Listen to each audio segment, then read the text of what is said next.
आज हम आपको दिखाएंगे कराची का एक ऐसा मुनफिद रेस्टोरेंट जहां रेस्टोरेंट के मालिक से लेकर तमाम स्टाफ बहरा है।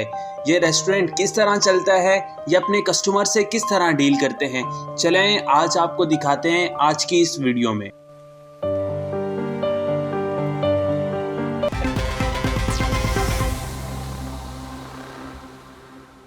अस्सलाम वालेकुम आंटी, कैसी हैं आप? वालेकुम अस्सलाम, अल्हम्दुलिल्लाह मैं ठीक हूँ। अच्छा आंटी, ये जो आपने रेस्टोरेंट खोला है कब से खोला है और इनको कैसे ख्याल आया कि रेस्टोरेंट हमें खोलना है?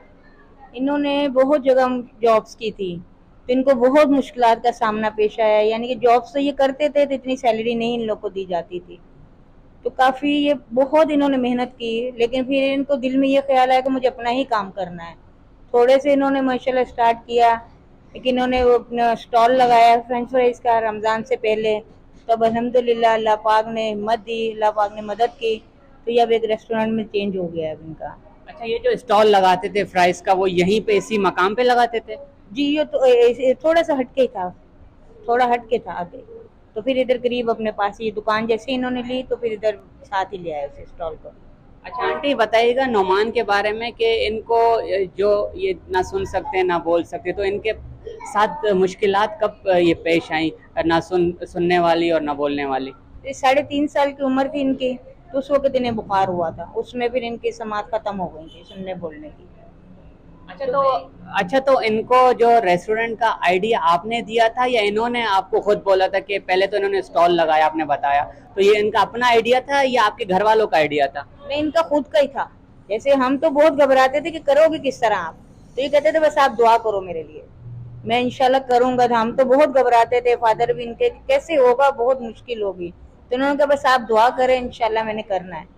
तो फिर हमने अल्लाह पाक से दुआ करते रहे तो अल्लाह पाक ने आसानी करी इनके लिए। तो माशाल्लाह इन्होंने अपनी मदद आप ही, कुछ इनके अपने दोस्तों की मदद से जो डेफ हैं तो उनकी मदद से इन्होंने अपना ये स्टॉल शुरू किया। तो अल्हम्दुलिल्लाह आज अल्लाह पाक ने इन्हें तरक्की दी। अल्लाह पाक मजीद इन्हें रिज़्क़ हलाल कमाने की तौफीक दे और बरकत डाले अल्लाह पाक इनके काम में, और आसानियाँ इनके लिए करे। अच्छा आंटी, हमें यहाँ पे एक अच्छी चीज़ लगी है कि ये खुद डेफ हैं, तो यहाँ पे इनके सारे वर्कर भी डेफ हैं, तो ये कस्टमरों को किस तरीके से डील करते हैं? नहीं माशाल्लाह अल्हम्दुलिल्लाह अल्लाह पाक बस साथ देता है, कस्टमर भी माशाल्लाह समझ जाते हैं बात इनकी, क्योंकि इनके डेफ्स को जो है ना वो जॉब्स नहीं मिलती हैं, तो इनको यही ध्यान है। इनके दोस्त बेचारे बहुत परेशान थे, तो इन्होंने इसीलिए इनको भी साथ लगाया कि मैं ऐसे ही वर्कर्स को जॉब दूंगा जो इनको बहुत कम सैलरियाँ दी जाती हैं, तो और फिर ये कि ये एक दूसरे की बात आसानी से समझ पाते हैं, तो इसीलिए फिर इन्होंने इन्हीं को चूज़ किया कि मैं इन्हीं को अपने साथ रखूंगा। और माशाल्लाह ये नॉर्मल की निस्बत ज़्यादा ये लोग खुद आपस में बहुत दयानतदारी से काम करते हैं। नॉर्मल तो फिर भी बीच में गड़बड़ कर जाते हैं, लेकिन ये माशाल्लाह अल्हम्दुलिल्लाह बहुत, मैं ना भी ये हों स्टॉल पर तो माशाल्लाह पूरा भरोसा और एतमाद है इनको उन पे। अच्छा आंटी, हमें बताइएगा आपके यहाँ पे कितने आइटम्स हैं?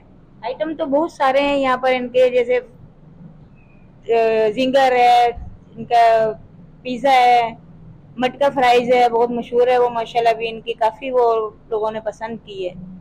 तो अल्हम्दुलिल्लाह फास्ट फूड सभी हैं इनके पास। फर्स्ट टाइम आई हूँ मगर मुझे बहुत अच्छा लगा, और मुझे चाहिए कि ये स्पेशल पर्सन्स हैं, इन्होंने बहुत अपनी मेहनत से ये खोला है, तो इसको कंटिन्यू रखना चाहिए, लोगों को इसके सपोर्ट करना चाहिए कि ये अपने बिजनेस में सक्सेस कर पाए। उन्होंने बहुत मेहनत करी है कि पहले बाहर ये स्टॉल लगाते थे, फ्राइज़ वगैरह होते थे इनके, फिर माशाल्लाह से इन्होंने दुकान खोली, और ये लोग डेफ भी हैं, सुन नहीं सकते, तो इशारों से इनको समझाना पड़ता है, मगर माशाल्लाह इनकी बड़ी मेहनत है।